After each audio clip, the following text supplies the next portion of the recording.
Once upon a time, there was a beautiful country called Fantasyland, where saying something over and over again makes it true. The king of Fantasyland sat in the country's loftiest ivory tower. He spent his days gazing dreamily out a window, counting the candy-coated raindrops as they fell on a pavement made of birthday cake. One day, the king noticed something else falling with the candy-coated raindrops. Why, it was his approval rating. Apparently, the citizens of Fantasyland, though they are the most pampered and privileged people in the entire universe, are nevertheless notorious whiners and crybabies. The king was sad that his subjects didn't like him as much as they used to, so he decided to cheer himself up by taking a ride through Bubblegum Forest on his favorite unicorn. As he trotted out of the capital of Fantasyland, Denial City, the king thought to himself, "I wish I could just get away from all of these complainers." But every wish comes true in Fantasyland, so the king was magically transported to a faraway place called Planet Reality. Since the king was educated in Fantasyland, he had no concept of reality. Imagine his surprise when he looked around and saw piles of dead bodies, bombs exploding, and women being dragged off to be raped. "This isn't how things work in Fantasyland," said the king. "Wherever could I be?" The nameless, faceless victims around him replied, "Welcome to Planet Reality." The king was confused. "What's causing all of this misery?" he asked. "Lots of things," they answered. "But the most immediate source of death, bombings, and rape is a book called the Quran." "The Quran?" laughed the king. "Don't you mean the Holy Quran?" The Holy Quran, the Holy Quran, the Holy Quran. "I know all about the Holy Quran," the king continued. "I've been promoting it for years. Where I come from, the Quran is what makes the sun shine and flowers bloom and ice cream taste yummy." "Well," said the nameless, faceless victims, "that may be how the Quran works in Fantasyland, but here on Planet Reality, it commands Muhammad's followers to oppress and kill non-Muslims and hypocrites." The king was annoyed. "You must have done something to hurt the feelings of these folks who are coming from around the world to rape and slaughter you. I'll show you how to win their hearts. I'll get my wife, the queen, to hold up a sign that says, #Hey, stop raping and killing everyone. Then I'll give a speech telling these hurt feelings folks that their religion doesn't teach any of this. When they hear my speech and see that I respect them, their hearts will melt, they'll drop their guns, and they'll step forward for an embrace of mutual affection and understanding. That's how we solve problems in Fantasyland." The king turned away and headed straight for Rapistan, the heart of the Islamic State on Planet Reality. As he approached the gates, the jihadophiles, who enjoy a good laugh as much as a good beheading, welcomed him with open arms. After all, they couldn't have raped and butchered so many people without the king constantly warning their enemies not to cross red lines. So the least they could do was listen to his quaint little speech. "I knew they'd be happy to see me," the king thought, and he began his speech. Let's be clear about ISIL. They have rampaged across cities and villages, killing innocent, unarmed civilians in cowardly acts of violence. The citizens of Rapistan erupted in laughter. "Dear king," they said, "our beloved prophet conquered all of Arabia in 10 years. What was his secret?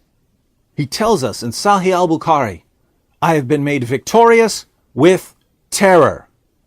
Not negotiation, not compromise, certainly not hope and change. Terror. That was his secret, and the Quran commands us to imitate him." But the king ignored them and went on with his speech. They abduct women and children and subject them to torture and rape and slavery. "So," the Rapistonians replied, "torture, rape, and slavery are a problem? In Ibn Ishaq, Muhammad ordered his followers to torture a man named Kanana to find out where some money was hidden. The Muslims lit a fire on his chest to get him to talk. Then they chopped off his head. As for rape, after the Battle of Khaybar, Muhammad's companions asked if they could rape their captives in the presence of their husbands, who were still alive at the time. Allah gave us his answer in Surah 4:24 of the Quran, which says that we can rape them all we like. As for slavery, our prophet enslaved thousands of people, and he had slaves himself, including black slaves, O king. He even had a sex slave, a young Christian girl named Mary the Copt.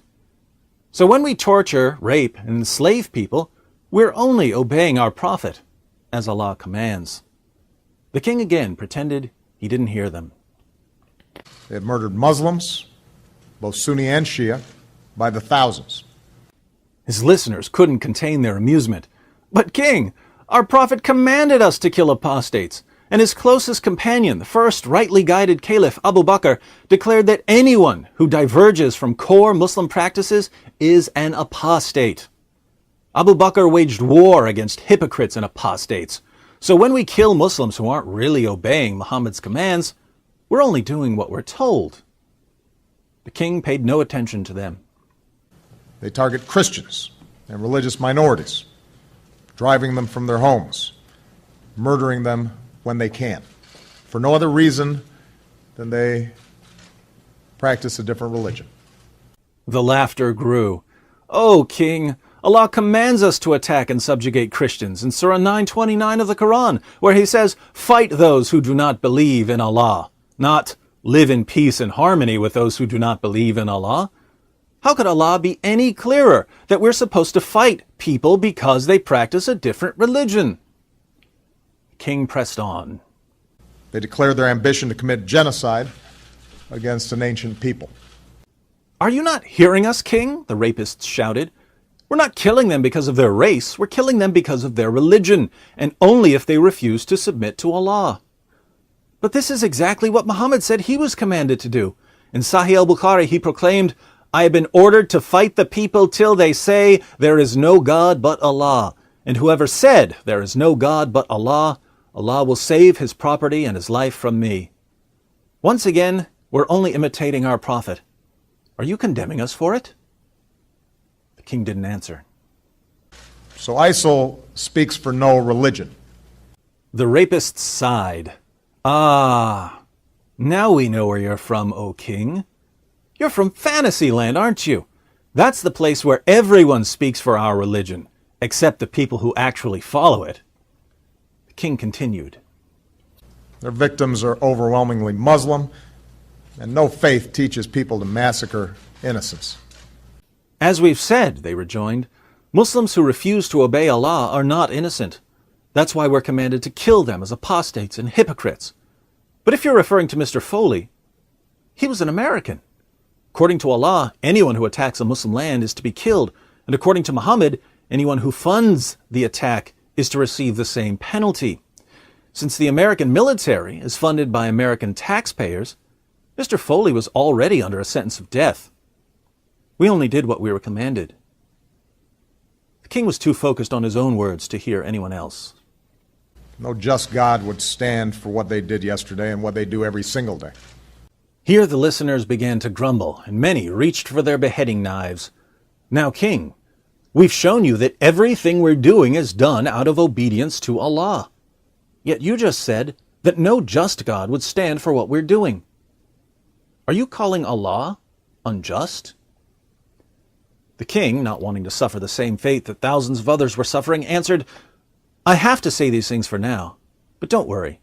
I'll have a little more flexibility after the midterm elections." At this, the king began to click his ruby slippers together, saying, "There's no place like a golf course with Alonzo Mourning. There's no place like a golf course with Alonzo Mourning." And as the king was being whisked back to Fantasyland, every rapist and rapistan shouted, "Goodbye, king.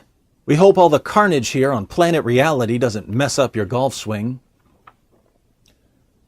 Suddenly, the king woke up and found himself on a pile of birthday cake with candy-coated raindrops landing gently on his face. "Oh my," he said, "I must have fallen off my unicorn. I guess reality was just a bad dream. I can't believe I ever wanted to get away from Fantasyland, a place where the worst consequences of my decisions are low approval ratings. After all, my approval ratings are a small price to pay for the endless trunks of money I'll be getting every day for the rest of my life.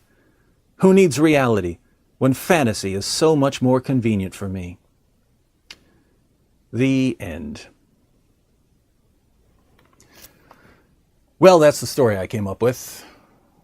I know it's kind of dark for a children's story, but someone has to face reality.